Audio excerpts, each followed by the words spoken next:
Hello everyone, my name is Matthew and I am about to give you a tour of my tiny workshop. This video is sort of inspired by the Facebook group Small Workshop Woodworkers. They asked people to send in videos of their workshops, so I figured I would join in. My workshop is in the back of the garage. It's basically the utility room behind the garage. This is the back wall of the garage. So you can see my automotive tools, some of the tools that won't fit in the shop vac, dust collector, mini dust collector, air compressor,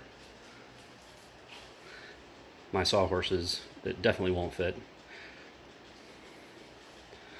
I have some welding equipment here, some scrap metal.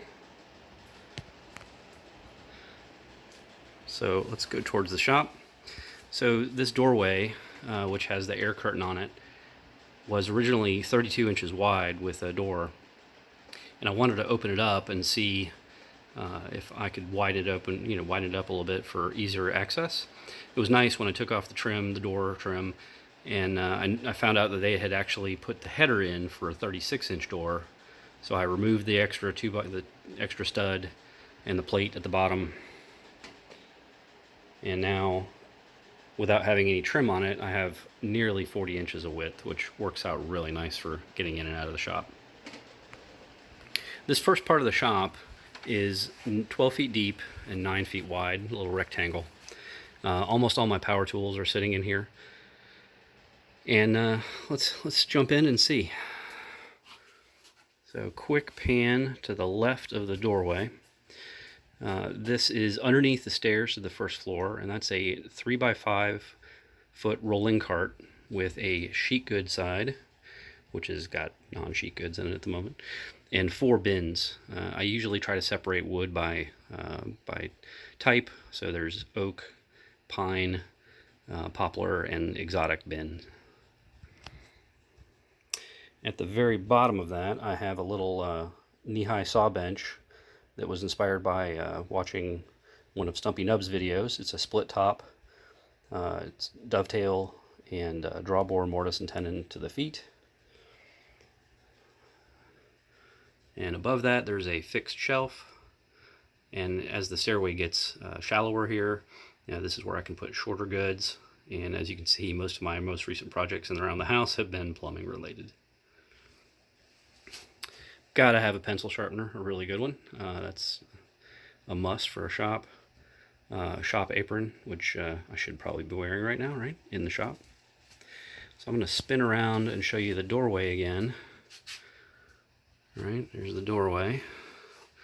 And on the wall opposite the paint there that you saw earlier are the clamp rack with pipe clamps, some quick clamps, more quick clamps, some wooden clamps, C-clamps. Keep going over here, more quick clamps. I have others that I don't need as often tucked away. So let's talk about the first power tool. This is a benchtop table saw, and the only reason I've kept it is I just can't fit anything else in the shop. It does the job. It vibrates viciously when you turn it on. But once it's running, it cuts very straight. And it fits. That's the most important part. Underneath, you'll see that I've added a funnel-like element to catch the sawdust that comes down from the bottom of the saw. And that's plumbed in with its own blast gate to a flex hose, so I can move it into the doorway if I need to rip long stock. It's got a really nice sliding table saw sled. It's good for a half a thou using the 5-cut method. And dust collection goes up and over behind the wood storage up here. There's another drop here for the next tool, which is my 1990s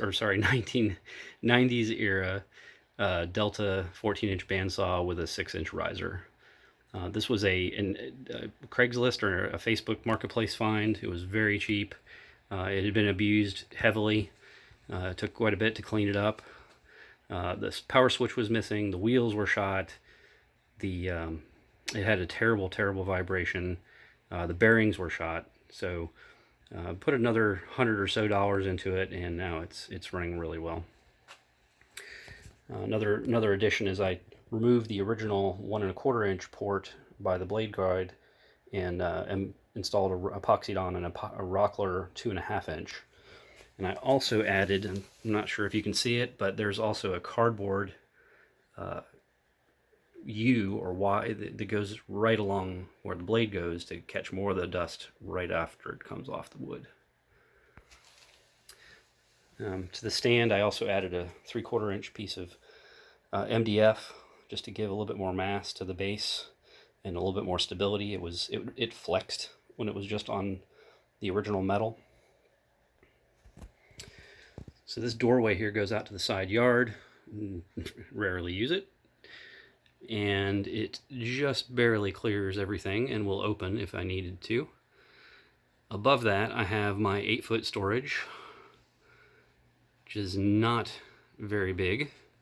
I try not to keep too much in stock because I just don't have the room. If you can probably tell, the ceiling height is very low. It's 7 foot 1 inch in the lowered ceilings for this. You can see the dust run coming down to the Harbor Freight 2 horsepower cough dust collector. I have mounted this on its own custom cart that's for fitting a cyclone, and that's also a Donaldson, one of the Donaldson type air filters. This isn't the big one, but they were out of those when I went to order, so I just got the I think this is a 16-inch diameter.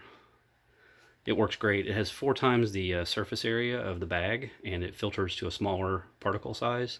It works fantastic. So highly recommend switching out to a canister filter. So I'll take you around and show you another shot of the whole cart.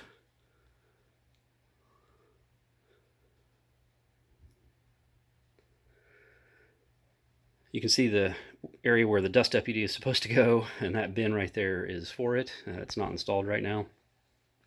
You can see a manometer has been installed. That helps when things start to slow down.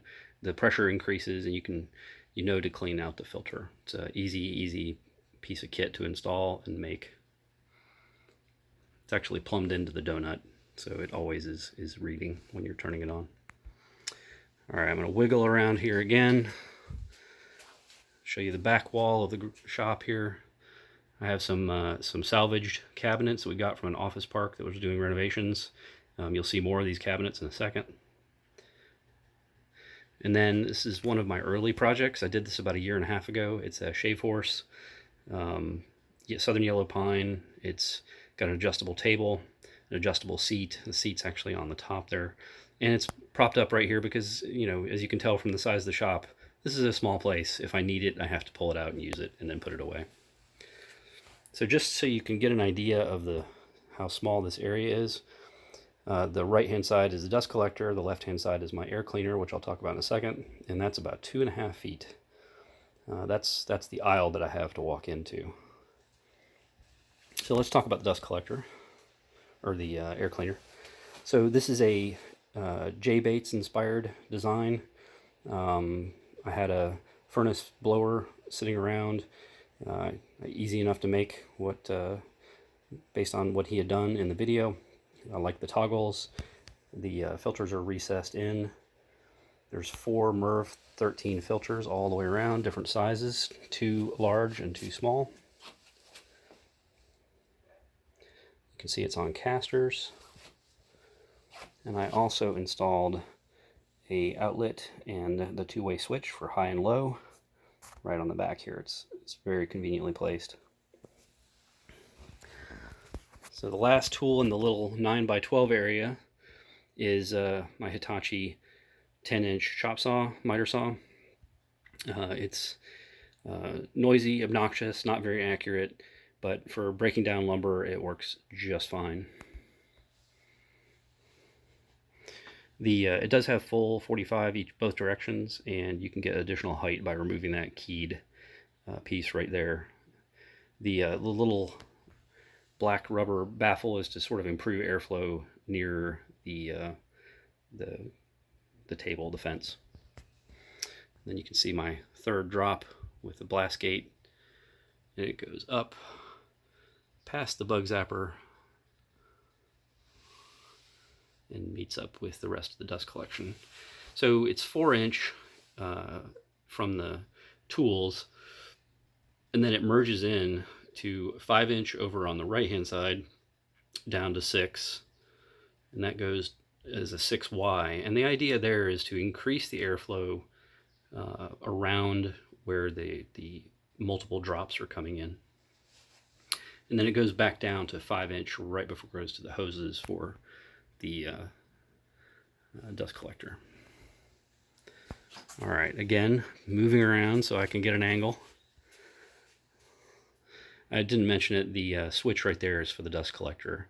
And it's an easy location to reach from almost any tool, and it's a lot easier than switching it on from the top of the dust collector. All right, so let's go to the second part of my shop. And this is, as I said, the utility area. As you can see, the furnace, air conditioner, hot water heater is in the back. This area is approximately 7 feet wide by about 14 feet long.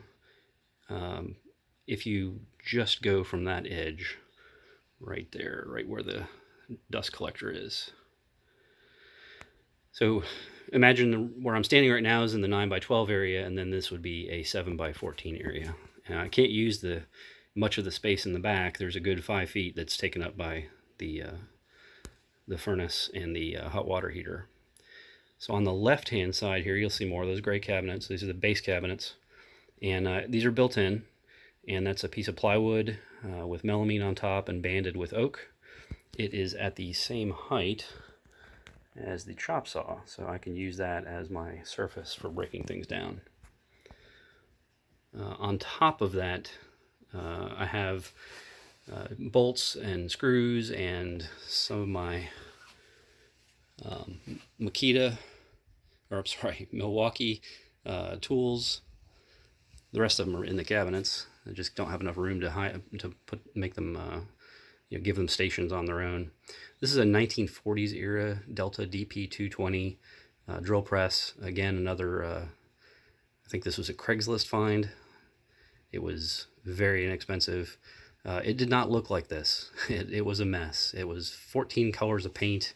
It had a washing machine motor on it. There was no switch.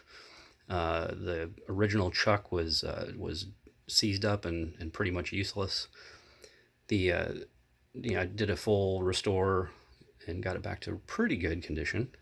There are two flaws with it right now. One is as you can see, there's the table clamp ring is not painted. That's because it's broken, and that's why there's a board underneath the table keeping it at that height. I've been trying to find a replacement, but all the ones I've found on eBay, once you add shipping, are more than I paid for the drill press. So I just live with it for now. And then the other issue with this drill press is the bearings. Nobody makes them anymore, or at least Delta doesn't make them anymore. There are a couple of companies that do one-off runs of remanufactured bearings or customized bearings. But again, the pair of them, there's two, cost as much as the machine. So, all right, you can see probably spotted several different jigs and things sitting around on the shelves. That's a shooting board. That's a scrub plane jig to sharpen scrub plane blades. There's some beeswax for some of my various finishes. I love beeswax finishes. Scale. More tools. There's lots of tools buried in these cabinets. This upper cabinet up here has all the books, which I'll get to that in a minute. And then up here I have sandpaper storage. And then I guess we should go to the most important part of the entire shop, which is the actual hand tool area. I'll talk about the wall first, and then I'll get to the heart of the shop. So this is a French cleat tool wall. Everything on here was made within the last 18 months. All the fixtures, a lot of the tools were actually procured within the last 18 months as well. As you can see, I've got some antiques the draw knife, brace and bit set. I found those for a really good price. Stanley.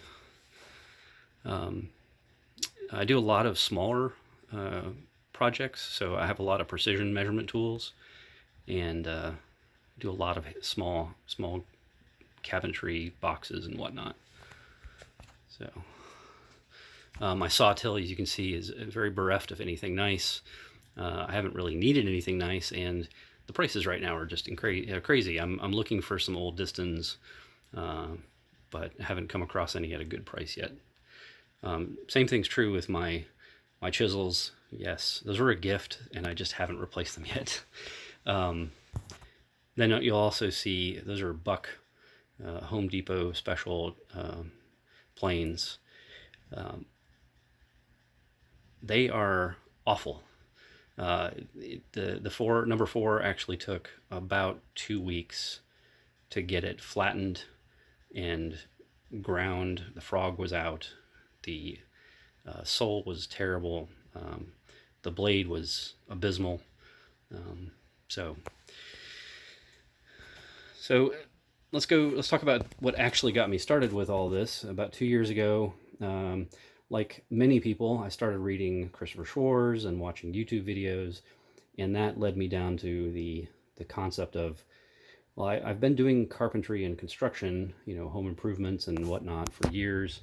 You name it, I've built it when it comes to normal framing and whatnot. But I wanted to get into, a higher quality and learn a little bit of joinery. It's fascinating to me, and I've during this whole 2-year project, it's been a fun, challenging expansion of my abilities. So this is a 7-foot long, 24-inch deep, 39-inch high split top roubeau in southern yellow pine and pine. It is laminated slabs. Those are 2x6s cut in half, then planed and hand planed, by the way, flat and square, glued together. The legs are laminates. The stretchers are laminates. The chop is 2x12 southern yellow pine laminated. And again, everything on here was hand planed, flat and square. I don't have a joiner, and I don't have a planer. I would like one, but I just have no place to put it. What else can I say about it? It has dogs and dog holes along the side. I'm probably going to put a wagon vise or a tail vise on it. I just haven't quite decided. I haven't needed to yet, and I also want to install a toothed plane stop on that end. Right now, I just basically shove things against that shelf unit, and it's a big, heavy shelf unit, so it doesn't move when I plane against it, or a dog if it's something small. Like many of us, I have been working from home for last year plus, and that is my work computer. And yes, that's plate 11 on the screen share background. Last, I sort of skipped over this, which is a little part that butts out where the plumbing goes in my house. It sticks out about a foot, and I just figured it would be a good place to put things that don't stick out very far. So all my levels, squares, speed squares, etc., and some other random cleaning materials. What do I build? As I said earlier, build little small boxes and projects. They've all been gifted, so I have none to show you right now. But I also love building fixtures and tinkering and improving on the fixtures. And then I like making little utility projects. So this is a little step stool that I used, made out of some scrap that I just had laying around from a decking project. I've made a number of these. They're all upstairs. They're a lot of fun, and they're really easy to make, and they are really useful. So I think that's all I have to show you. If you have any questions or comments, please feel free to leave them, and I will try to answer.